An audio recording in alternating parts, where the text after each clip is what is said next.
If you want years of better sleep, then you have to upgrade your bedding during Boll & Branch's annual summer event. Right now, you can get Boll & Branch's best-selling, naturally cooling sheets with their best offer of the season. Feel the difference night after night of light and breathable sheets made with the highest quality materials. Shop the Boll & Branch annual summer event now for 20% off site-wide. Plus free shipping on your first set of sheets at bollandbranch.com with code BUTTERY. Limited time only. Exclusions apply. See site for details.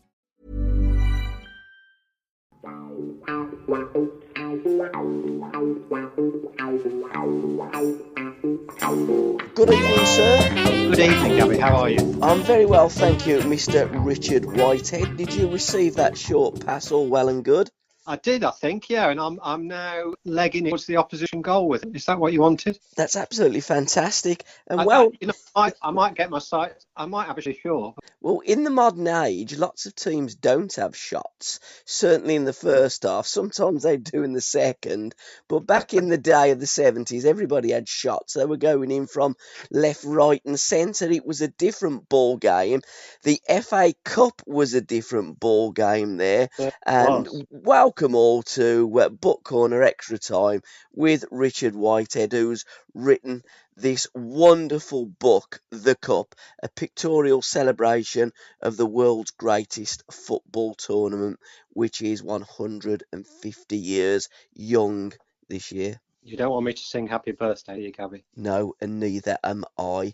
But we are going to go through the book. First and foremostly, okay, 150 years. I'm guessing that's the why. But why the Cup and not the FA Cup? There's lots of books about regarding the FA Cup. But this is different. This is a pictorial book with lots of wonderful writings and stories. So, guys, it's not just pictures. It's stories as well as pictures. I'm glad you said that, Gabbie, because since it's been published and since I've seen it, and someone said to me last week, a well-known chap in Birmingham said to me last week, Rob Bishop, who used to be programme legend, legend, top man. He said to me last week, you shouldn't have had pictorial in because it gives the impression that it's just pictures when pictures are fantastic, obviously, and a lot of work went into choosing them. But it's sort of 50, as you've seen, Gabbie, it's 50-50 words as well. So I thought about what Rob said and I thought, yeah, that's actually, he's got a fair shout there. However, it's printed and published now, so we won't quibble about that. But I'm glad you said that it is not just lovely pictures, although, God, they are lovely. Absolutely fantastic. How long did it take you to get all the pictures in place? Because there are an awful lot of pictures. There's an awful lot of words. There's just under 300, just over 250 pages. It is a coffee table book. It's a book that you can pick up, dip into and dip out of. It isn't in any chronological order. It's just full of fantastic bits and looking at the magic of the FA Cup. Now, lots of cups didn't have lids, but the FA Cup was given a lid to keep the magic in it, and you've just let that lid off and the magic has come out onto your pages. Wow, you're a poet. I actually am a poet, to be fair. I've written many a poem. Yeah. If only I could have thought of that. That's absolutely brilliant. Gabbie. Well, I didn't answer your previous question about why the cup. I suppose why the cup, because that's just what we call it, isn't it? It's the cup. I remember a thing I wanted to put in the introduction, but it didn't quite work. Walking down Trinity Road on a January night in 1976, Villa v Southampton, third round replay, and Southampton were in the second division, and we'd just, I'm a Villa fan, people will have put that out now. We'd nearly won the game at the Dell on the Saturday, and they'd equalised in the last minute. They were in the second division. Okay, we were only just in our first season back in the first division, but it seemed to my 14-year-old self, whatever it was, 15-year-old self, that this was a bit of a foregone conclusion. So I remember saying to my dad, expressing surprise at the length of the queues going back to get into the Holt end. And he said, well, it's the cup, and since then, the cup has been how I've always thought of it. So I didn't really have to, thinking about a title wasn't really an issue. And as people won't know this possibly, but you have to be careful with the FA's licensing, Right. what you put on the cover. So we could not have had a picture of the FA Cup on the cover. We're fine to have pictures of people with the FA Cup on the cover, and there are two, as you've seen, Gabbie. But you can't. That's a copyrighted image. So, we had to be a bit clever to get around that as well. 1976, Southampton, third round replay. Yeah. They did pretty well that season, didn't they, in the Oh, FA Cup, Southampton, yeah, they having did. knocked out the Villa. Well, one of my dad's mantras was the team that knocks the Villa out always wins the cup. Now, that must have dated back a very, very long time. Hasn't been true for a while now, but that used to be said, and I've read it in old papers as well. So my dad didn't just make it up himself. But we didn't think when second division Southampton scrambled all the time January that we'd just seen the winners. And lovely circular way of bringing it back to your question, isn't it? But that's the magic of the cup. Second division Southampton scramble a last minute equaliser in the third round against the Villa and end up winning at Wembley a few months later. And I don't know if you've read the story of Bobby Stokes in the book, have you, Gabbie? I haven't read the story about Bobby Stokes, but Bobby Stokes, who who got the winner that day, was just, that is one of the great stories in the book, really. Won't spoil it for everybody, but, what a tragic figure, what a tragic hero. I did a podcast with Jimmy Mack, who put the ball on for Bobby Stokes. He also did to Mick Shannon in the first half, and Jimmy Mack says they were both equally as good as each other. The fact that lad Shannon won a great finisher. He didn't end up in the back of the net. But Bobby obviously was, and it did. And playing against his former employees, Manchester United, as well. And you're right. I do podcasts with two of the boys, regular podcasts. Terry Curran played in the 1984 FA Cup final for Everton when they beat Southampton. Again, Southampton. And my other podcast partner is Alan Hudson, who played in the 1970 FA Cup semi-final against Watford when Chelsea won 5-1, and also Arsenal when they knocked out Orient 3-0 at the Bridge in 1978. And both of them boys say to me, do you know what, Gab? When your name's on the cup, your name is on the cup. And you look at so many winners that they've had their little bit of luck along the way. In fact, one of Terry's first FA Cup games was against Liverpool, and Kitch had a shot that just, I think, hit it either the top of the net or the bar and just went over. It beat Clem, and had that gone in, Liverpool would have been on the way out. They won the FA Cup in that year, of course, and that is the magic and the beauty of the cup. Yes, it is. It's so, those, as you say, I think all winners, or certainly back in the day, all winners have that moment. Well, and even last night, wasn't the Forest? People thought Forest maybe should have had a penalty, all winners along the way. You've got to have that moment where you might be on the verge of going out, I suppose. Yes, exactly. Absolutely. I'm looking at page 186. 1948, the stately home of football. Frederick Rinder drew up plans to increase Villa Park's capacity to 100,000. I looked at, wow. And then I looked at, in his history of Villa Park, Simon English called Rinder an architectural alligator.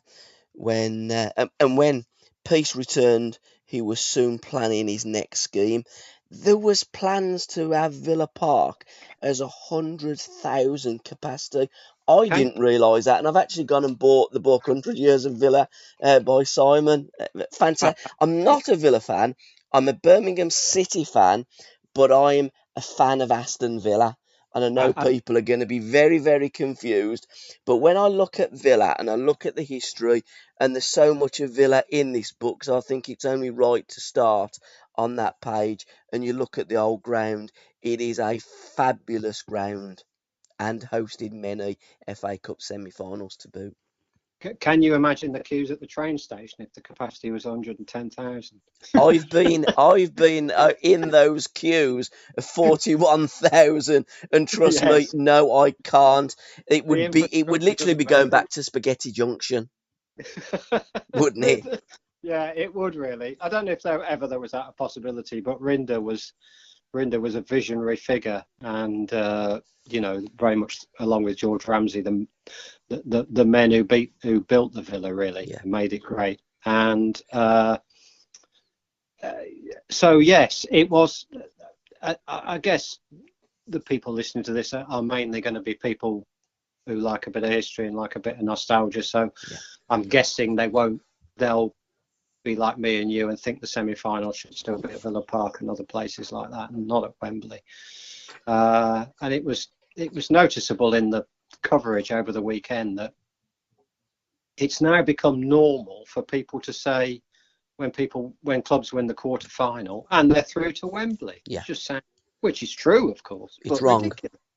Yeah, ridiculous, absolutely ridiculous. So Villa Park, semi-finals at Villa Park. Obviously, I didn't actually go to one as a Villa fan, but it did seem a right and proper place, as did other venues. And and now the club grounds are so good, aren't they? That generally speaking, who would mind a semi-final at the Etihad Stadium, for instance, or the Emirates, or or Tottenham's Stadium? So.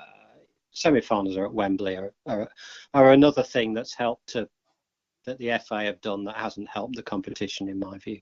Absolutely. I think it takes away from the day, because when we Yes. were kids back in the 70s, we're looking at the BBC or ITV, because they both broadcast the final. It was the bumper cans come out. There was, I don't know how many pints were in there, but your dad and your uncles and everybody would congregate round a house. The FA Cup final was the greatest game in the football calendar, because it was one of the only ones that was live. We didn't have live football, and I think these days it's taken that magic a little bit is taken away by not having it as such a special day at Wembley, because I think every boy, when we played football, we'd literally get that Wembley trophy out and we'd play Wembley, and it was about the road to Wembley and getting to Wembley. And that road to Wembley started for the bigger clubs in the third round. For the smaller clubs, it started way back when. And to get to the semi-final was almost as big a day as the final, because it was you're 90 minutes away from Wembley. I think they've taken that away now, and I don't think it's the same. Take it back to the grounds and have Wembley as just the venue of the final.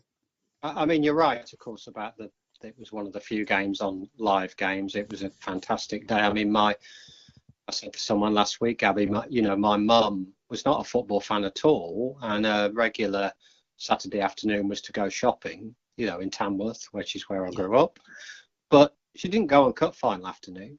We all sat and watched the cup final, and as I say, she wasn't particularly interested in football, and she didn't sit there watch all the build up, and neither did my dad. But as I did. But there was something. It was the biggest sporting event of the year, cup final day, and okay, I know the Grand National, the boat race, Lord's Test match, all those other Wimbledon, of course, all those other things are massive events, but the cup final was really, really special. Oh, absolutely. And what also is special about the cup final, lovely little story in the book, so guys, buy the book. Where's the best place that you can buy the book before I get into this next little piece? Well, I think at the moment, I've just been talking to the publishers about this very thing. I think at the moment, if you have no objection to using Amazon, then that's absolutely the best place. That's how I got it, yeah. It's a good price, and it's a very good price, actually. And, you'll get it whenever, straight away. Supply to the shops takes a bit longer. So I know you don't get to browse in it, but if you look on Amazon, you can see some of the pages, and you get a feel for the thing as you did, Gabbie, I'm sure. But so that's the best place for now. I'm sure it'll start to appear in shops, but it's only in a few shops at the moment, I think. You don't need to browse because it's an absolute winner. It's a page turner. Every page there's a gem, and the gem that I want to start with is Abide With Me, because that is the FA Cup final anthem. And what a lovely story. I didn't realise the story. So briefly Well, tell us what that was about.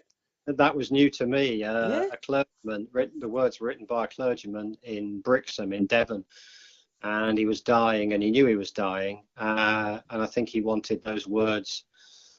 He summoned up those words, you know, to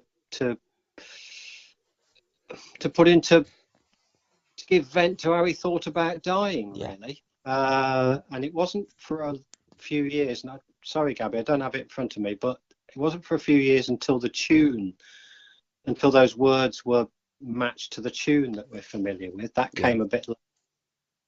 And then it first appeared at the Cup final in 1927, the famous year that Cardiff won the Cup and took it out of England for the only time, which is also in the book.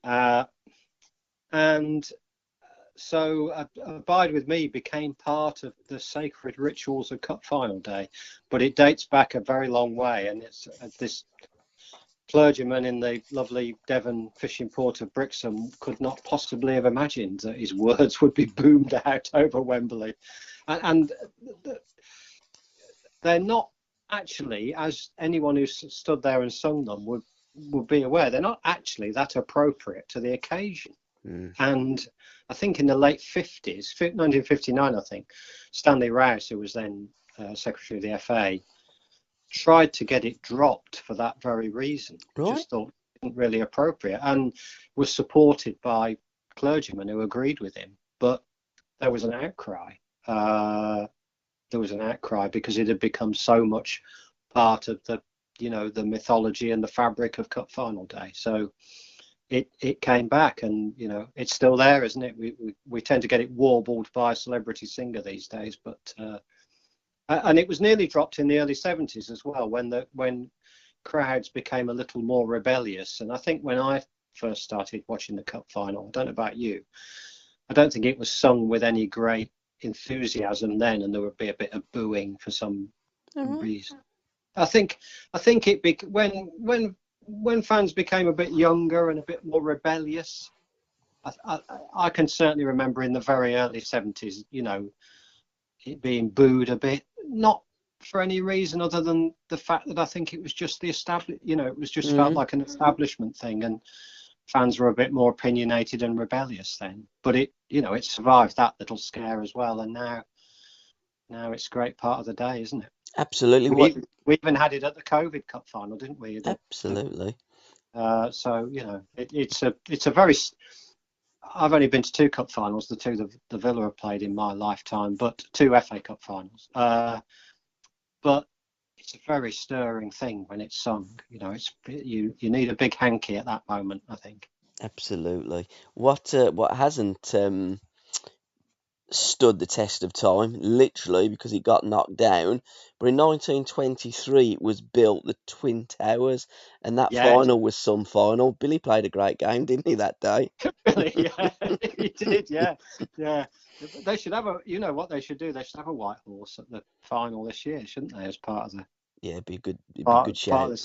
Part of the pre-match ceremonials. That's not my idea, by the way. That's one of your fellow podcasters put that to me last week. I thought that's a splendid idea. Who put that, by the way? Who said that?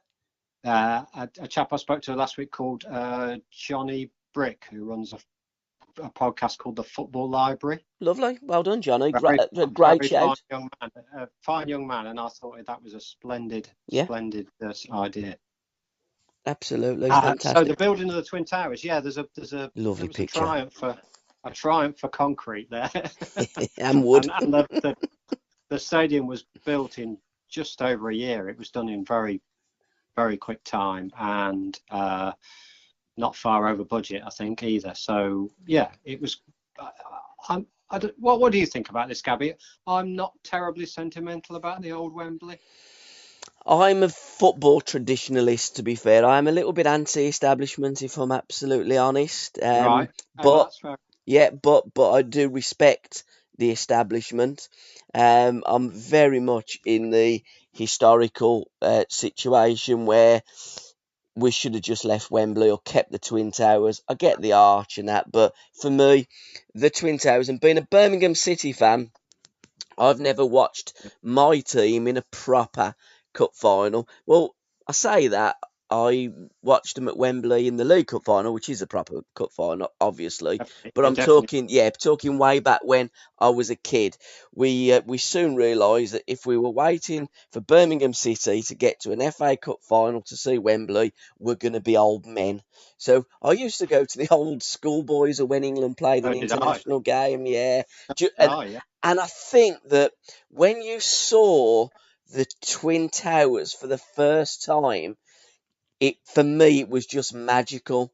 And whether Right. that Yeah. was because I was a kid and it was Wembley, it's the home of football, it was, sports night, FA Cup, you football, you want to watch it. Whether it was that romantic side of me that I've always had, I sometimes don't like the game at times, and I don't like Uh, the way that the historical content is taken out and almost eroded.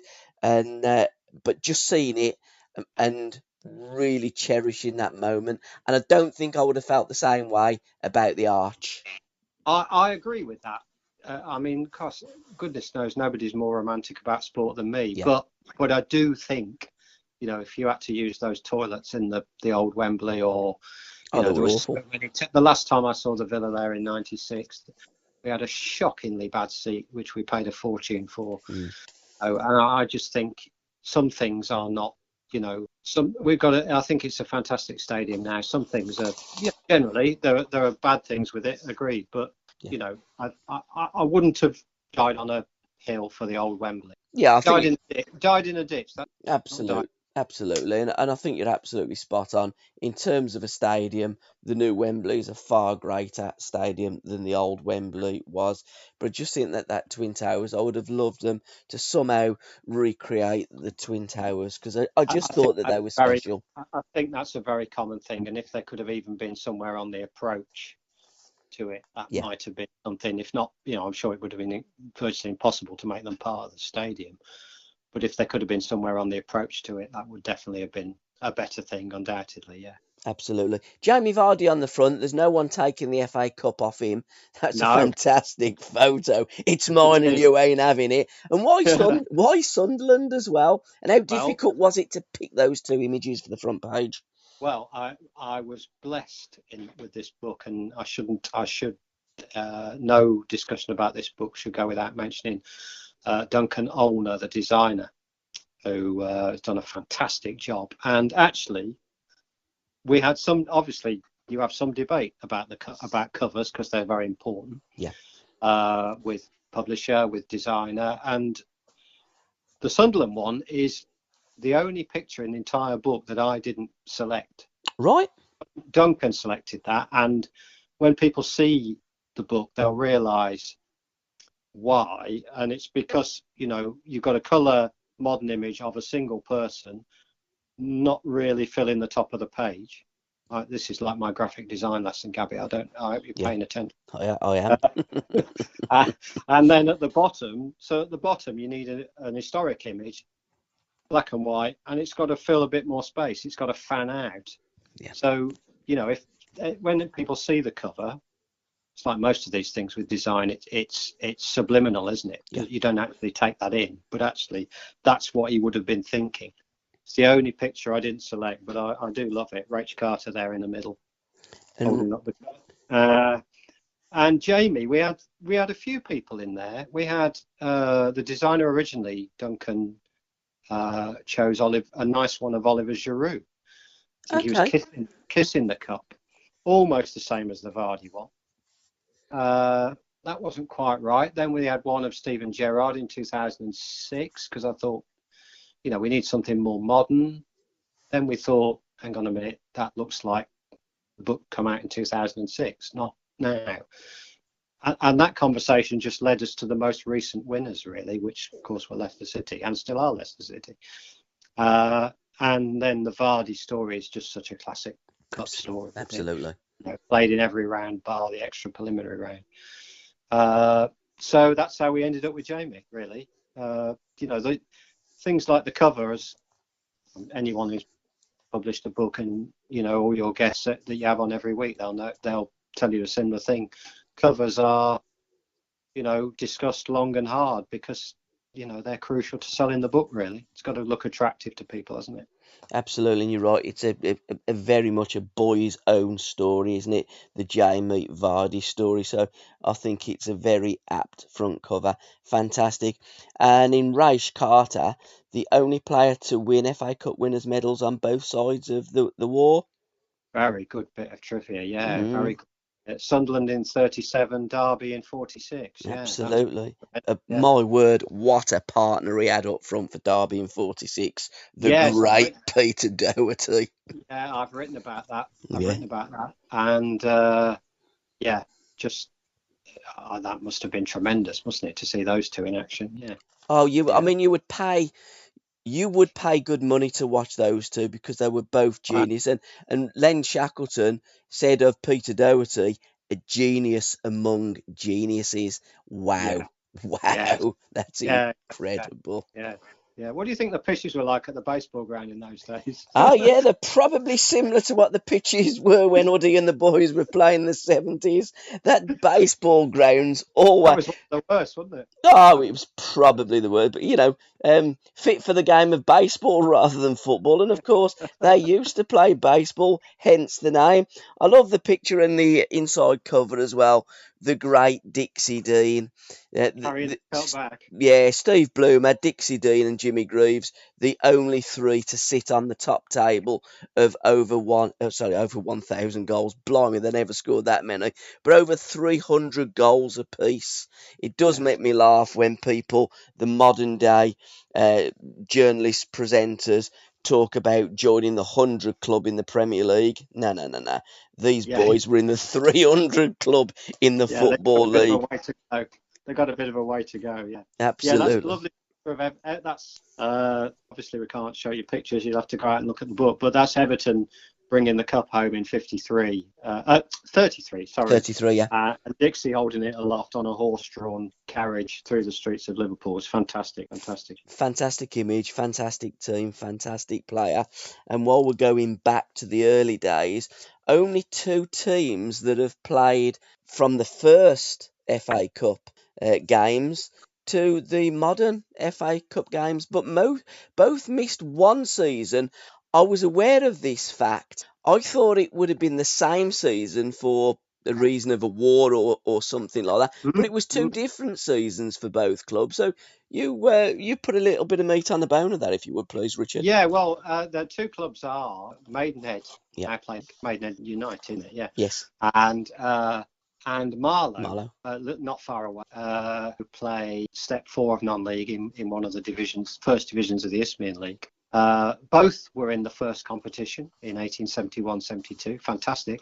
They played each other, I think, on the opening day of FA Cup games, which is just brilliant fact, isn't it? Yeah. And both have only missed one competition. Maidenhead couldn't raise them to enter, and Marlow missed a year because the FA lost the envelope with their application. But other than that, which I think gives Marlow a marginal advantage, don't you? I do. That's why I chose to use Marlow rather than, sorry to all the Maidenhead fans. But so both of them have played in every FA Cup competition but one, which is a real wow fact. Birmingham City have not obviously played in that many games, years in the FA Cup, but Birmingham City didn't enter the competition one year. Again, I think it was lost by the Football Association. I didn't know that. That's fantastic. I'm almost certain that we didn't enter it the one year because of the same reason of Marlow. So the administration of the FA Cup, the secretaries sometimes led a little bit to be desired. Maybe it was the postman, Gabbie. Well, you got to blame it on Pat. I mean, the cat was having a bad day. But yeah, absolutely. But Aston Villa, there's always the rib tickling in the Midlands. We've lost the FA Cup more times than you've won it. And you did, didn't you? You lost the FA Cup. 1895. Yeah, that story's told right at the start of the books. Mm. Do you want me to tell the story? Why not? Yeah, okay. Go ahead. Well, the Villa won the cup. They beat the Albion at the Crystal Palace, the first final at the Crystal Palace, and they gave it to put on display in his window to their kit supplier, a man called William Shilcock, who had a shop in Newtown Row. And one night, 3 guys got in. I think it was 3 guys, and stole it, and it was never seen again. And the theory goes that they took it away and melted it down, and had somebody in the jewellery quarter. They were a 4th man in the jewellery quarter who was going to give them money for it. Actually, he gave them far less than he told them he was going to give them. And this story took about 100 years to come. The revelation of who was responsible took about 100 years to come to light, and that was through some great work by a chap called Bernard Gallagher, a man who lots of your listeners will also know. Another chap who used to be Villa programme editor. In the Villa Club magazine in the mid-1990s, over a couple of months, he ran the full story, and the thief was a man called Stosha State, who was called Stosha because of his splendid moustache, and he's pictured in the book. Sounds like a Peaky Blinder, doesn't he? It does. He does. He looks like one too. and we're pretty sure that it was Stosha and his mates who stole the cup and only got a few shillings for it in the end, so it wasn't worth it. But the Villa made money on it because they'd insured it, and they claimed the amount the Villa claimed on the insurers was far more than they were fined by the FA for losing it. Wow. So that was a good. Doug Ellis would have been proud of that bit of business. Managers that have won the FA Cup. George Ramsey won it 6 times for the Villa, and Arsene Wenger won it. Sorry? Can I stop you there, Gabbie? You've just tumbled headlong into one of the great FA Cup myths there, haven't you? Right. You've just done. You're a bit like, those old films where Norman Wisdom walks down the road whistling and falls down a manhole cover, which he doesn't see because he's looking at the world whistling. You've just done a Norman Wisdom there. George Ramsey was never Aston Villa's manager. Right. Okay. He had that title. He had the title secretary manager. Yes. And he ran and I've gone into this on the little piece about Arsene Wenger. Great stuff. Great picture of Arsene Wenger in 2017. And I've addressed this issue. George Ramsey was the secretary, and he had a secretary's duties. He was the manager in as much as he ran the club. Yeah. But the directors picked the team, and the trainer took training. Right. And the players worked out tactics amongst themselves. Wow. So in no way was he comparable to a modern manager. Right. And I'm afraid, this has been allowed to, since people started digging around when Arsene Wenger began to win the cup regularly, this has started to be sort of repeated, usually on the internet. If Dave Woodall is listening, the Villa fanzine editor, good lad, he is a good lad, and he'll be getting to his feet and applauding now, because this is I've quoted him in the book actually on this. This is one of his. This is one of the big things that he and I go on about. George Ramsey was never Villa's manager in the sense that manager is understood now. Who was the trainer then who should take the applause? Well, it would have been over the period of Villa's 6 wins. You put me on the spot there. Over the period of Villa's 6 wins, it would have been different people. Yeah. But the trainer just made sure they ran around the pitch. Yeah, really. sure. I mean, the players. I'll give you an example of how the players picked the team. Before the opening game in 1920, I don't know whether it was the first round in those days or the third round. I don't have that to hand, but Villa were playing QPR then in the Southern League in the first or the third round on the Saturday. They got a few problems up front, and a few players, senior players, went to see the directors and said, "You should give this young lad Billy Walker a go." We've noticed him, playing for the reserves, whatever. He's ready for the first team. So Billy Walker made his debut on the Saturday. I think he scored twice. And, became perhaps still Villa's greatest ever player. Yeah. Now, but he only got his chance because the senior players went to the directors and said, this lad's ready for the first team. So that gives you an indication that Ramsey was not the manager in the way that we understand manager these days. We do know he was a captain in 1920, and that was Andy Ducat, wasn't it? Yeah. What a man. Dual international, Yeah. football. What one test match for England in 1921 against the Australians. He didn't do very well, but nevertheless, you can't take that away from him. He wasn't supposed to be Villa captain in that final. Jimmy Harrop was the captain. Right. And Harrop was injured a few weeks before, so Ducat took over. Cool, elegant, unhurried wing half, a magnificent sportsman, magnificent athlete, and a very, very good batsman in county cricket as well, scored many thousands of runs. So he achieved what I think is a double that no one else has done, and which will certainly never be done again, within a few weeks of within a few weeks he was a Wisden Cricketer of the Year, and he was an FA Cup final winning captain. Wow. I'm pretty sure that's never going to be repeated, Gabbie, don't you? And he died at the crease as well, didn't he? He did, at Lord's 1942, playing for Surrey Home Guard against Sussex Home Guard. They'd just come back after lunch. He was obviously well past it then, but he was in the Home Guard.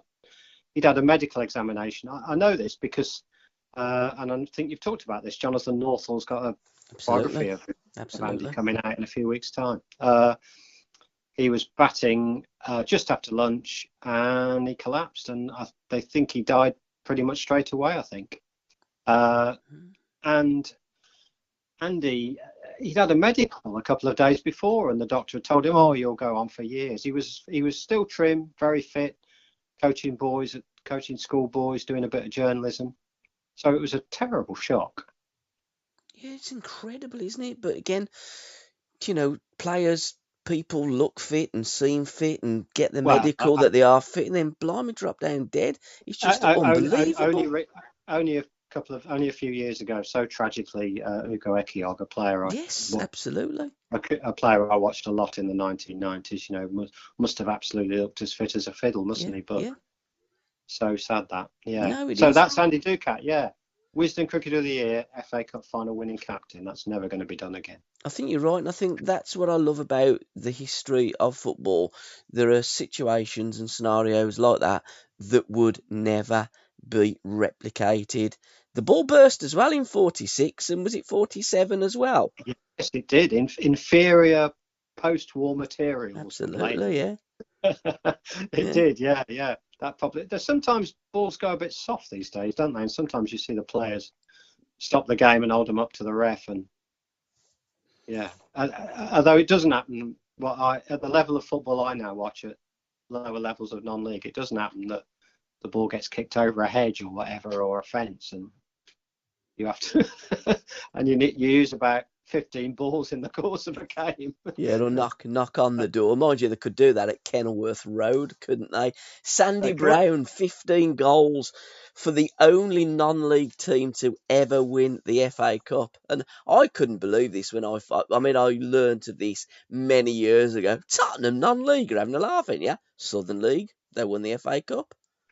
They did. The Southern League was very strong, of course, and a lot of clubs that we know, QPR, West Ham, Crystal Palace, Reading, those clubs played in the Southern League. Yeah. What I think people don't realise is that how much in the early days of professional football, it was a Midland and Northern preserve. Yes. Until Woolwich Arsenal came along, there were no Football League clubs in the South. I think that's right. Answers on a postcard if I'm wrong. And so although the Southern League, obviously Tottenham's achievement was extraordinary, but the Southern League was very strong. Yeah. And some of those clubs could actually pay more because there was no maximum wage. So they could lure players down from, maybe someone who was dissatisfied at a Midland club or a Northern club. They could lure them down and actually find them a job, pay them for playing football, and the players would be better off. Yeah. So, yes, they were non-league. Yes, it's an amazing story. But they weren't quite as non-league as Ailes as Owen. Yes, yeah, good example. Yeah, good example. The FA Cup being protected during the Second World War, that story's in the book. We're not going to talk about that because we want people to buy the book. So there's some fabulous stories in there. I mean, it is a treasure chest. 1981 was the 100th FA Cup final, wasn't it? Played between Manchester City and Tottenham Hotspurs.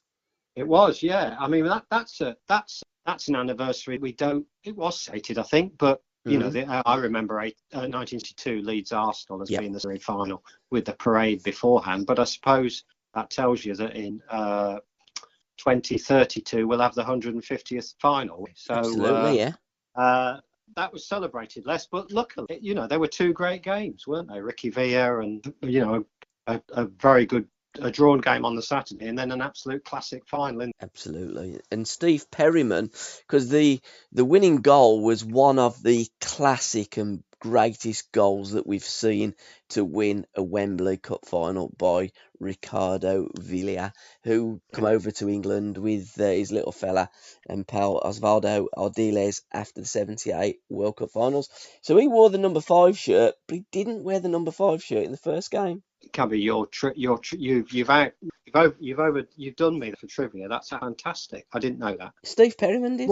What I do know is this, and this is he was substituted in the first game, wasn't he? Yes, he was. And he stormed off. Yes, he did. He was so, I think, this with his own performance, a bit of the Benito Carbones. He stormed off, and Perryman went to Keith Birkinshaw and said, "You should play because this is such a bad thing for team spirit and all that stuff, what have you." So that Perryman, he wouldn't have been playing. Millions of people have lost weight with personalized plans from Noom, like Evan, who can't stand salads and still lost 50 pounds. Salads generally for most people are the easy button, right? For me, that wasn't an option. I never really was a salad guy. That's just not who I am. But Noom worked for me. Get your personalized plan today at Noom.com. Real Noom user compensated to provide their story. In 4 weeks, the typical Noom user can expect to lose 1 to 2 pounds per week. Individual results may vary. We all belong outside. We're drawn to nature, whether it's the recorded sounds of the ocean we doze off to, or the succulents that adorn our homes. Nature makes all of our lives, well, better. Despite all this, we often go about our busy lives removed from it. But the outdoors is closer than we realize. With All Trails, you can discover trails nearby and explore confidently. With offline maps and on-trail navigation, download the free app today and make the most of your summer with All Trails. If Steve Perryman his way in the second game. That's absolutely true, because Keith used to ask Steve his opinion. Lots of managers used to, of course, especially with the captains. And Steve would say, he'd ask me, but he wouldn't take me advice. Steve Perryman's advice when Keith asked him, would he play Ricky in the replay, was no, I fucking well wouldn't. He stormed off there, and Steve wouldn't have played him, but he did. And Steve returned to his usual number 6 shirt, and Ricky had the number 5 shirt. So Ricky Villa actually did score the winning goal in Steve Perryman's shirt, the number 5 shirt. Well, that's something I didn't know. That's a fantastic bit of information. Another lovely bit of information. Sorry? I've been all this down for volume 2. Absolutely. 1974, arguably the most controversial FA Cup tie of all time, involving Newcastle United and Nottingham Forest. You do cover it in the book as well. Great Lovely picture. Story. Yeah. Well, Newcastle, there was this tremendous, as there always is still in Newcastle, tremendous expectation. Sunderland had won it the previous year, which must have added to the pressure. They drew Forest, and Forest were a middling second division club, so they're expected to win. They're at home, they're expected to. And early on in the second half, they find themselves 3-1 down. Long-term Newcastle fans might recognise this scenario. I don't mean what followed, but the fact they were disappointing was a big day for them. And so there was a pitch invasion to try and stop the game, not because the fans wanted to punch up with the Forest fans. They streamed on from the Lees' end, which was then the Newcastle sort of Cop end, not the Gallagate as it is now. and they streamed on and they stopped the game. The players went off, but the players went off, but actually the police did a good job and got them off quite quickly, and the game resumed. So the attempt to have the match abandoned failed. But when the teams came out again, whether Forest were a bit spooked, Forest actually thought the ref was. Newcastle fought back and ended up winning 4-3. But Forest objected to the FA, and a rematch was ordered, which took place at Goodison. Forest were a bit perplexed by that. They thought it should have been at the City Ground, and they drew 0-0, I think. Yes, they did. And so there was another game, and even more, surely that should have been the third game, but that was at Goodham as well. And Newcastle eventually won very narrowly. So that was extremely controversial. And but getting a match replayed, there's another spread in which you might have seen of something I was actually sort of involved with, which was when Burton Albion played Leicester in 1985. Right. And the Burton Albion goalkeeper Paul Evans was hit by, I think, a bit of wood thrown from the Leicester end, knocked unconscious. It was 1-1 at the time, and he was very groggy, but he carried on. This was before we had sub goalkeepers on the bench. Yeah, he carried on, obviously in no fit state to continue. And Leicester won 6-1. Gary Lineker scored a hat trick, and afterwards is a cracking story, really. The reason I was involved in this, you're probably scratching your head and thinking that I was then sports editor of the Burton Mail newspaper, right. The second job of my career. And Burton had a promising young manager called Neil Warnock, who was involved in this. And so 6-1, they've lost with a groggy keeper. But there's absolutely no thought of injustice. It was just hooliganism that happened all the time those days, and you had to take it. Their big day had been spoilt, but they'd made a lot of money. Did I say this was at the baseball ground, by the way? I don't think I did. No, you didn't, no.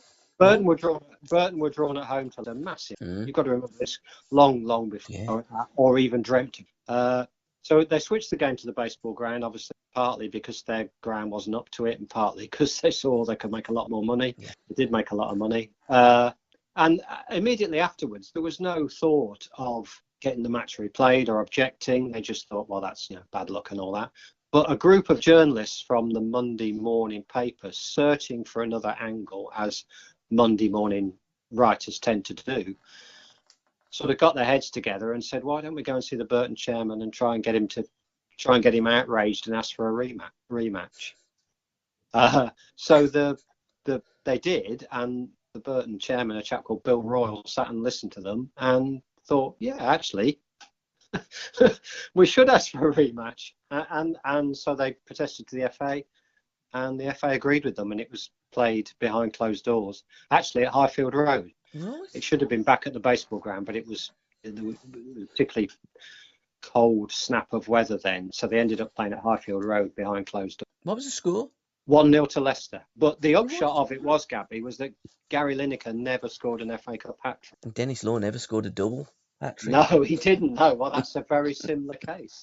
So poor old Gary, this is really why it makes the book. Gary Lineker can't claim to have got an FA Cup hat-trick, even though he did actually score one. Going back to the Forest game, do you know what the spark was for the pitch invasion? Well, Forest had just gone 3-1 up. Do you think there was something else? Oh, there was 100%. What had happened, Duncan McKenzie ran into one of the Newcastle defenders. Well, this was Pat Howard's account of what went on. So he went to the referee, he said, ref, that was never a penalty. So the referee says, I'm giving it. And he says, if you give that end a penalty, he said, look, if you don't shut up, I'll send you off. And Pat said, if you send me off, there'll be a riot here. So he said, if you don't shut up, I'm sending you off. And anyhow, Pat was still remonstrating, and he sent Pat off. Sure enough, what happened? Pat Howard got sent off, and there was a riot. They all come onto the pitch. Bobby Moncur scored the winning goal in the dying minutes. I knew that Pat Howard had been sent off, and that's mentioned. And that's what happened. This is more scribbling for the second edition. And also as well, in 1972, one of the greatest goals ever, and John Motson's debut, the ball whistled past Pat, or just above Pat's head. And he thought, because I've done a few podcasts with Pat, and Yeah. I wished him happy anniversary. And he said, "What for, Gabbie?" I said, "Hereford United versus Newcastle, Pat. Thanks for that." He said, as he whistled past me, he said, "I thought that's got half a chance of hitting the back of the net." What a goal! Tremendous. Yeah, that's got everything, that game, hasn't it? That the classic goal, the pitch, the kids running on in their parkers. It's just absolutely classic. And Newcastle, sorry Newcastle fans, but there you are, Newcastle the fall guys again. Just that, and as you say, made John Motson's career unbelievable. Really, it was 50 years ago the other week, wasn't it? Happy Ronnie Radford Day. I remember wishing people. Yeah. Feel sorry for Ricky George. A little bit, yeah. You watch that again, you're not quite sure how that shot goes in, are you? That Ricky George shot. I know, You're pretty certain how the Ronnie Radford shot goes in, but Ricky George's didn't seem to hit it at all. But I think it was just placement and probably flat-footed goalkeeper. And on came the kids in the Parkers again, didn't they? Absolutely. 1972, the final, the centenary final. What a wonderful goal by Alan Clark, who had his fingers trod on by Peter Simpson earlier in that move, Did he? Deliberately? Yeah, probably. Yes, I would have thought so. Probably. Knowing that Arsenal team, wouldn't be at all surprised. Great header, wasn't it? He was going to volley it. Really? Is that what he said? Yeah. He was going to volley it, but as the ball come over, it dipped, and he thought, "I'm going to dive and head this," and he dived and headed it, and it went into the back of the net. Mick Jones, of course. Classic David Coleman, 1-0, wasn't it? Yeah. What a great commentator he was. I mean, let's talk about commentators for a bit, because they made the game as well, didn't they? We had great commentators, I think, in those days. These days, I don't know. They just seem to be, let's say, different. But back in the day, we were blessed with great commentary. I think the BBC have still got some good ones. Okay. I don't watch it, and I think Sky have too. I think obviously the analysis and the co-commentator, that's all gone to a new level, hasn't it? Yeah. Since, again, I think, well, I'm not accusing you of over-romanticising, Gabbie, but I think that's not. I don't know, really. There were some guys. I think Kenneth Wolstenholme was terribly overrated, though. Sorry, I know. Okay. I know there's a bolt of lightning going to strike me down now, but I do think Kenneth Wolstenholme, though he did utter the greatest commentary line of all time in any sport, so maybe we should forgive him everything else. But do you remember he made a comeback in the 70s doing football in the Northeast? No, I mean, in the 70s on ITV, it was Hugh Johns for us. Yeah, in the Midlands, but in the Northeast for a few seasons it was Kenneth Wolstenholme, and he just didn't speak for minutes on end. It would. So I don't know. I always think Kenneth Wolstenholme was... Kenneth? Where's Kenneth? He's dropped off to sleep. Yeah. I wonder what Kenneth or the COCOM would have thought about the Leatherhead lip. Oh, yeah, I can't tell you who commented on that, but anyone who wants to YouTube it will find it in a second. Chris Kelly, yeah. He should have put them 3-0 up. He just missed that. That's the picture in the book. Fine margin. Fine margins, yeah. He went round the keeper. He just delayed a second too long and was cleared off the line. What a story that would have been. Leatherhead. Would it? Oh, absolutely. Amateurs, and they gave him a right good game, didn't they, Leicester City? Yeah, well, they were. Kelly had scored a very good goal. So it was John Motson. John Motson came up with a great line. He said, "So it wasn't all talk. Kelly had been talking himself up in the build to the game, and he missed this chance to 3-0. Surely Leicester would come back from 3-0.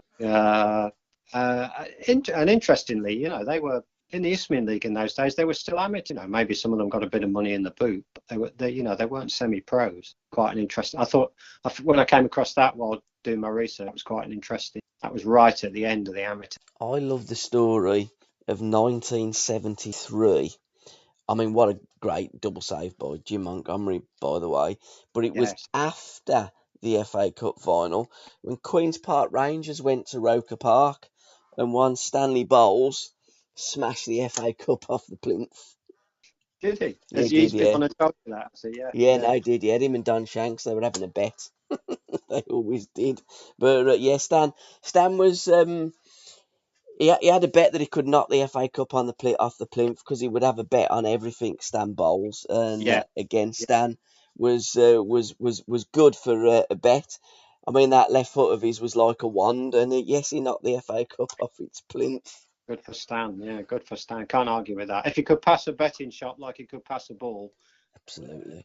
that Ernie Tagg, his manager It at certainly Cruise? was, Ernie, yes. I mean, Yeah, that's been levelled at many a player, but yeah, you're absolutely right. It was Ernie's line to Stan Bowles. Talking about players talking themselves up, in yeah, 1974, we had a situation where it was levelled that Malcolm McDonald was telling the Liverpool players what he was going to do at Wembley, and they walked out in a purple tracksuit, didn't they? Tops, not bottoms. yes. That's a good fact. Again, you've dredged up another good one there. I'd forgotten that one. Yeah, yeah, yeah, yeah. That was poor old Malcolm McDonald. He never quite sparkled in the cup final, did he? There was that joke about what gets taken to Wembley every year and not used, Yeah. and the answer is, of course, the ribbons of the runners up. But somebody said, "Oh, it's Malcolm McDonald," but he wasn't the only big player to how many cup finals did John Barnes play in? John Barnes Mm-hmm. never graced that stage despite having 2 or 3 opportunities to do so. And a story in the book of Tom Finney, Tom Finney in '54 against the Yep. Albion. That's in the book, and this was again scripted to be Finney's year, a year after Matthews, and he had a very poor game, and Albion won, and poor old Tom never got one of the possibly the greatest English footballer of all time, never got the chance to win the FA Cup. Another great footballer, an Irish lad, George Best, never played He in a wasn't cup bad. He final. wasn't bad. One Yeah. bad. And Johnny Haynes never won the FA Cup. I think Johnny ever played in the final as well. Two No, greats not to play in the FA Cup final. that's a very good one, Gabbie. Yeah, Johnny Haynes. Yeah, yeah. There's a good story in the book about George Best, and George Best loved the FA Cup, and he was taken just after he'd signed for United as an apprentice. He was taken to the '63 final, and just absolutely fell in love with Wembley and the occasion and the romance and everything like that, and just loved the whole thing, and dreamt of getting there. And of course, United lost a string of semi-finals during his career, and he never made it, and that was a cause of great sadness to him. Because the football world wanted Chelsea versus Manchester United, didn't they? Yes, That yes, was the blue ribbon. That was yeah, Chelsea from the south against Manchester United. yeah. The FA Cup final, the first 1970. FA Cup final, Yeah, 1970, of course. Leeds took 3 games to get past United, and Yeah. Best missed a chance in the second replay. No, the first replay at Villa Park. I won't regale, in case you've got any young listeners, I won't regale them with the story of what he'd been doing that afternoon. But he had a poor game and missed a chance. And as I say, they replayed 2 nights later at Bolton, and Leeds won 1-0, I think. And he never got the chance.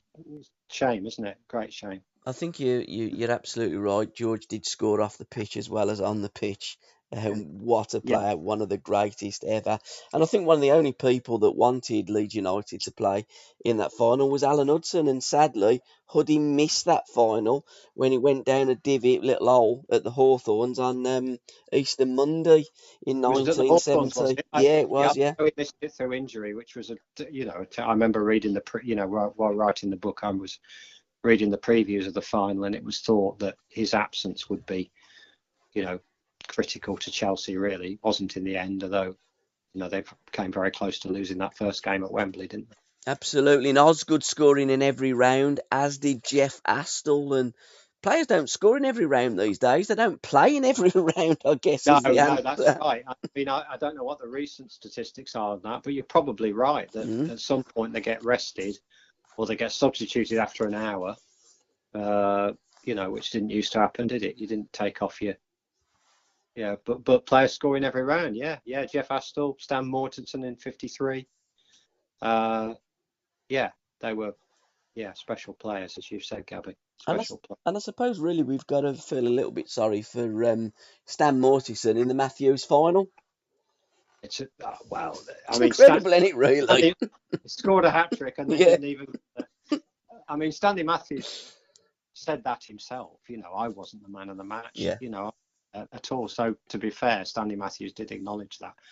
In 2003, on the anniversary, to mark the anniversary just before the cup final, I was working at the Times then, and I got Opta, the modern day analyst, to watch the '53 cup final and come up with their stats based on the game. Right. And Stan Mortensen was, by Opta's standards, by Opta's measurements, Stan Mortensen was the man of the match by a mile. And I think Stanley Matthews was only fifth or something like that, fourth or fifth. He wasn't that high, which is a staggering thing, really. And the 1970 final, there was that myth that the pitch was so bad because the Horse of the Year show was on there that cut it all up. Show jumping had been staged there, but not immediately before the final, as is commonly. I mean, the pitch, that's partly the reason the pitch was in such a bad state, but, there were lots of other reasons as well. I recommend people to a book called All Crazy Now by David Tossell on the on football in the 70s, and that he explains that in great detail, and that myth has arisen about the Horse of the Year show. Show jumping on the pitch was part of the reason, but it wasn't the only reason, and it hadn't been that recently. So. Absolutely, it's one of David loves to tell that story, because you say to Dave, do you know why the pitch was so bad? They had the Horse of the Year. No, they never. No, you might hear an explosion. At the other end of the. Absolutely. Albion beating Birmingham City in 1931. I've been very. Yes, I thought it might be. In the whole book. No, nothing to do with Blues losing the final. The picture of the Albion players, Paddington Station, Monday afternoon, just about to go back with the cup, climbing all over the locomotive. I mean, that you know the picture I mean, Gabbie. That's a fantastic picture, isn't it? Yeah, it is. Absolutely fantastic. They didn't worry much about health and safety, did they? No, they didn't, because it wasn't, we didn't realise things in them days. We just got on with it. There was no health and safety. But I've been very close to that boot. I did an interview with Jeremy Peace years ago, and he says, Gabbie, let me show you the boot that scored the winning goal against Birmingham City. It was in the boardroom at the Hawthorns. I'm guessing it still is. I said, thanks for that, Jeremy. I really appreciate it. Icon's a lovely chapter.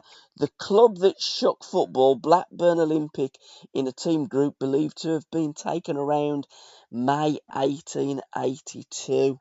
What a great photograph that is, isn't it? It's a great photo, yeah. You wouldn't want to come across them on a dark night, would you? Again, they look like Peaky Blinders, don't they? Blackburn Olympic, for people who don't know the story, they won the cup in 1883, and they were the first northern professionals to win the cup. They only had 2 or 3 professionals, but previously, between 1872 and that year, the cup was the preserve of southern teams made up of former public school boys. We know the names: Wanderers, Royal Engineers, Old Etonians. We know all those names. Clapham Rovers. They contested the finals, and then the cup gradually grew, and this was Blackburn Olympic winning the cup was one of the absolutely key moments in the history of football, because from that moment, paying players to play became a huge thing, and professionalism, which wasn't legalised for some years, but it was from that day it was inevitable. So Blackburn Olympic, although they quickly disappeared, they crashed and burned within a very few years. They are absolute the team that shook football, as you rightly say, Gabbie. 1911, Bradford lift their own trophy, and the urn weighs 175 ounces and is 19 inches high, exclusive of the plinth. The body has a series of bold flutings surmounted by 4 panels decorated with rich bunches of grapes and vine leaves. I didn't realise that. No, that's a description by Geoffrey Green, distinguished Times football correspondent, in his 1949 book about the Cup, which is a terrific book. And those aren't my words for anybody who thinks that. So the FA decided they needed a new trophy around 1910, and they put it out to tender. And it was the competition to design the new one and manufacture the new one was won by a Bradford company, Fatteronis, who, if you look them up, fascinating history. The company, they're still going, still making trophies and medals, which is brilliant, isn't it? And they came up with the design that we know now. And lo and behold, in the first year of the new trophy, made in Bradford, designed in Bradford, who should win it? Bradford City. The FA Cup, you can't beat it for stories, can you? And that's one of the best. Bradford never won it since, but they won it in the first year of the new trophy. So, yeah, that's a great story. And Bury have won the FA Cup as well, sadly no longer with us, but Bury, a team that have won the FA Cup. Yes, that's right. Yeah, with a 6-0 win against Derby County, which was a record that Manchester City equal, didn't they, against Watford? Bury, lots of clubs who perhaps younger readers wouldn't associate with Cup glory, but I'm going right back to your opening remarks here, Gabbie. That was the thing. There was this romance about it. It wasn't necessarily won by one of the top 4. It could be won by a team halfway down the league. Sometimes it was won by a team from the second tier. You mentioned Sunderland not long ago, didn't you? So, and West Brom indeed in 31 were in the second tier. So didn't happen very often, but it really was open to everybody. And Villa won it in 57 from a very average league position. That was part of the appeal, really. It wasn't just the preserve of a few. And thank goodness for Leicester last season, who brought a little bit of romance back. Even Leicester were in the top 5 in the Premier League, weren't they, at the time? Absolutely. Last team to win it without any internationals. Would that be West Ham in 1980 against Arsenal? Trevor Brookings stooping header. Very famous final. They had Trevor would have been an international by then. Yes, of course he would have. Yeah. No, he would have. You're going to send me deep into the record books to find that. That wouldn't happen now, would it? That's impossible, surely. No, but they were second. I think he probably was the only international, wasn't he, in that West Ham? They were second division, though, wasn't they? They were, yeah, they were. And, we had a run of them then, didn't we? Southampton, we've already talked about. Yeah. Fulham got to the final as well, didn't they, in 75? Yeah, I remember that well. We had a little run of them then. There haven't been so many of late, have there? Portsmouth. Portsmouth beat Cardiff, didn't they, in 2008? Cardiff were not in the top flight. But absolutely. Who was the smallest captain to lift the FA Cup? Was that Billy Kerr of Sunderland? Well, if you want to wait while I come upstairs with armfuls of Rothman's football yearbooks, if you've got a couple of hours, he'd be close, wouldn't he? He would be, yeah. Billy Browne, year before. Yeah. Look those two up, they'd be close, wouldn't they? But then, Gabbie, that you've just raised something interesting there. Of course, back in the day, players, because of diet and things, were not as tall as they are now. Correct. Yeah. Now I'm gonna give you a bit of trivia that even you don't know. This one, in the 1913 final between Villa and Sunderland, only one of the 22 players was over 6 foot. Blimey. And Charles Buchan. Who later founded a rather famous magazine. Didn't he just? Scored a lot of goals and all. Yeah, he did. Charles Buchan was the only one of the 22 who was over 6 foot. Wow. So it's possible, I suppose. Ernest Needham, first picture in the book, 1899, Ernest Needham, he was quite short. There you go. I'm just throwing them at you. You're going to have to go away and smallest FA Cup final winning captain. That's fantastic. That'd be a fantastic list. Them two birds look decent. Luton Town versus Nottingham Forest. A lot of badges and rattles and rosettes. They were a staple, wasn't they, of FA Cup finals, and they got a few balloons there as well. People would get dressed up for not just the final, but for cup ties in general. I think that's in the chapter about fans. I do go into this a bit. Travelling away support was not very common until we started to get motorways in the 60s. Yeah. But for cup ties, people would travel. So you got away support at cup ties in a way you didn't at league game, and that's another thing that made them, a bit more special. Have you got any favourite story that you've told in this book? Because as we've said from the beginning, it isn't in chronological order. It's really random.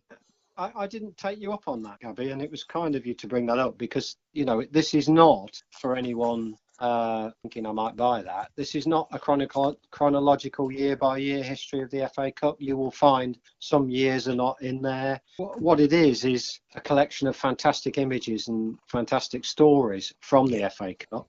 And all the obvious bases are, 53, 63, 73, apologies, 23, or, the classic matches are covered, but it's not the sort of, it's not a linear history of the Cup, and I think it's all the better for that, actually, but I would say that, wouldn't I?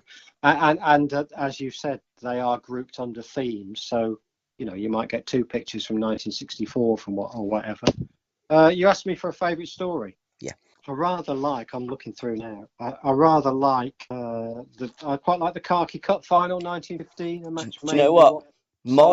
My focus as I'm looking at the book now is on page 124, 125, 1915, the Khaki Cup final.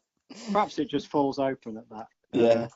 So for those who don't know, the football carried on after the outbreak of the First World War for a season or two. It wasn't actually very much approved of by the authorities. It got a lot of criticism. By the time we got to the cup final of 1915, it was clear that it had got to stop. Yeah. And so this match was played at Old Trafford, Sheffield United v Chelsea. A very, hardly any travelling fans because there were no trains or fewer trains, and they couldn't be used for frivolous purposes. Played on a very dank Manchester day. A crowd made up mainly of soldiers, so the khaki there were no bright colours around. Some of them, as the picture shows, some of them were wounded. Some of the newspapers, the Times in particular, didn't cover it because they thought the whole thing was terribly distasteful. And so it's hard to say. You asked me for a favourite story. It's too sombre to be a favourite story, but it is a good one. And it illustrates, I suppose, what I've tried to do throughout the book is show the Cup's place in the history of the country as well, and in the sort of social fabric of the country. And I think that story particularly does that job, really. Have you any favourite year of the FA Cup? I'm looking at a lovely picture in 1969 when Alan Clark, he'd scored the goal that took Leicester City to the final against his team that he supported. Yes, absolutely. Yeah, good point. Do you know his dad played for Wolverhampton? His grandfather played for Wolverhampton Wanderers. Did he? I mean, it's a famous footballing family, of course, with all his brothers. I mean, my favourite year, you ask anybody of my generation, and I think you will say the same, there's a magic about 73, isn't there? About Sunderland winning in 73. Porterfield, yeah. I feature that. Porterfield, as David Coleman again said. I feature that story in different points of the book, I think 3 times, and yeah, it was just such an upset. Leeds were so, I know Leeds often lost finals, but they were such favourites. Sunderland again, they're only halfway up the second division, weren't they? They weren't even top of the second division. Just and they played so well. And, what was I, 12, 13? That was just magical, really. If you wanted 90 minutes to encapsulate what the Cup's all about, then that's the 90 minutes you'd take, surely. And also one of the giant killings that we'd have to look at was Colchester against Leeds That's United. the story, isn't it? Colchester beating Leeds, That has to be the greatest giant killing of the FA Cup, in my opinion, because Leeds were that great. Yeah, they were, and the only two cup ties they lost either side of that were finals. They lost in the final, apart from that, they only lost in finals for about a period of 3 seasons, I think. That's a great story, isn't it? Ray Crawford. Again, it was on the telly, wasn't it? David Coleman, I think, which obviously adds to the mystique. I don't think you can have a great upset unless most of the country's seen it. And because Leeds were so disliked, weren't they? That was another thing. That was another factor in it. Everybody loved to see them. Not everybody. Lots of people loved to see them taken down a peg or two. So they never had the greatest PR machine, did they? To be fair, Leeds. Although they in the 70s, sorry, they worked hard on that, though, didn't they? With the sock tags and the waving to the crowd. I was just gonna bring that up. They worked hard on their PR, and I think Reevy was conscious of that. But no, somehow. Do you know it was nothing to do with Don? The sock tags, they were Paul Trevillion's idea. Absolutely, yeah. Yeah. And he'd come back from America, and he went to Bill Nicholson, and he said to Bill, "Look, I want to bring the sock tags, I want to bring the balls, I want to bring the training before the game, booting the balls out onto the fans and sock tags." And Bill Nicholson said, "We're Tottenham. We don't do things like that at Tottenham. Go and have a word with Don Reevy." And he did, and it was Reevy. He said, "Will you have a word with Jack Charlton? If he passes Jack, then we'll do it." And the rest is Did he really? Yeah, he did, yeah. There's a wonderful story. I've done a lovely little podcast with Paul. It took me 37 minutes to get a word in, but he's absolutely yes, I was going to say, fabulous. Paul did some work for me at the Times in the early 2000s, and you're absolutely right. It would have taken you, If you got one in after 37 minutes, you did well. But he tells the story, and he tells the story wonderfully of how in the Sunday People, Don and Jack Charlton concocted a plan for Freddie Goodwin, the Birmingham City manager, to get suckered into it, drop Gordon Taylor, and therefore Leeds had the advantage and they would beat Birmingham City at Hillsborough. And when Paul Trevillion turned up at Hillsborough, Don said, "They've dropped Taylor. Well done, Beaver. Leeds are 1 up." And Leeds went on and won 3-0. You wouldn't get that today. No. What a fantastic story that is. Didn't know that. Didn't know. Fabulous story.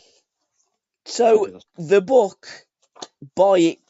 It's out now from Amazon. We have to give a shout out to the publishers, Pitch Publishing, who published some fantastic football books. They've done a terrific job with it, and they've been they're fine people to work with. So they've been great to work with. As I say, just to mention Duncan Olner, the designer, again, because it wouldn't be the lovely thing it is without Duncan's magic. So. And I think there's always a magic story to finish on, and our time is up. And in 1933, numbers are up for City. Lovely story to go out on. A wonderful picture there. Manchester City players meet the Duke of York. Yeah, this is. I mean, it's hard to imagine, isn't it, that there was a time when players didn't have numbers on their backs. It must have been incredibly hard to work out who was who. But in 1933, the FA decided to experiment with numbers, and they were numbered 1 to 22. With I think Everton took 1. That's right, Everton v Man City. Everton took 1 to 11, and then the City goalkeeper was 12. Yeah. Not the goalkeeper. Sorry, that's wrong. The goalkeeper would have been 22. I'm looking at the picture now. Thus, And Everton goalkeeper Ted Sager wore number 1, but number 12 was City left winger Eric Brook. yeah, Eric Brooks on the photo, and meeting the Duke of York, Absolutely. who stood in for the King because at the last minute, because it was a bit chilly, and the the Palace, the King had been ill recently, and they didn't want to risk him on a chilly, damp day.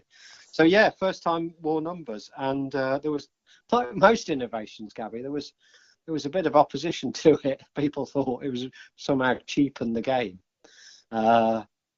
But, after that, everybody saw the advantages of it, really. Although it took a while for them to be introduced fully. But again, you can't imagine watching a game with no numbers, can you? You can't, and finally, you can't imagine watching a game without the advertisements on the shirts. And Derek Dougan was the first. I don't think it was an FA Cup game, but it was Kettering Tyres, wasn't it? And yeah. Yes, I mean, occasionally, and this happened to the Villa in the mid-90s, and I think it happened to West Ham for a season, or maybe not a full season. They don't get a sponsorship deal. Villa didn't at the start of the season in 93, 94. So they come out without any sponsors on, and your first thought is, God, those shirts look so much better without a sponsor's name on, don't they? It just wouldn't it really? Is it really worth so much money that you couldn't do it? I don't know. Maybe that is overly romantic. But it certainly is romantic. And the first FA Cup final was on the 16th of March 1872, Royal Engineers versus the Wanderers. And the latest, the 150th FA Cup final, isn't going to involve either of them, but it could involve Manchester City, Liverpool, Crystal Palace, or Chelsea. I'm no great fan of Palace, but it'd be nice to see them get through, just to break the hegemony of the super clubs, the modern super clubs, wouldn't it? It'd be very nice if that could happen. And it would be lovely to go back to tradition where some of the smaller clubs, hence Bury, hence Bradford, etc., got to the FA Cup final and won it. So if I'm a betting man, I might put a few quid on Crystal Palace, especially given that Crystal Palace was one of the venues for the FA Cup final as well. So as the numbers are up for City, the numbers might be aligned and the stars aligned for Crystal Palace this year. That would be a nice bit of romance, wasn't it? When it wasn't where that club played. No, it wasn't. Yes. The final, but nevertheless, that would be a lovely link, wouldn't it? Absolutely.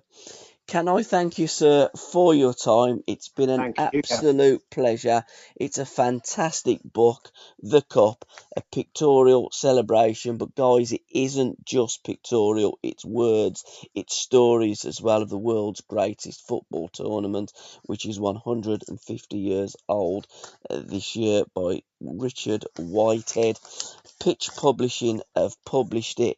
It is a fantastic must-read, must-purchase book that would look fantastic on anybody's coffee table, because it is, Richard, a work of art, and I'm proud to have it in my possession and in my library, where it will take pride of place. Gabbie, thank you very much indeed. It's really been a pleasure talking to you. Thank you, sir, and thanks for listening, guys. Ta-ra!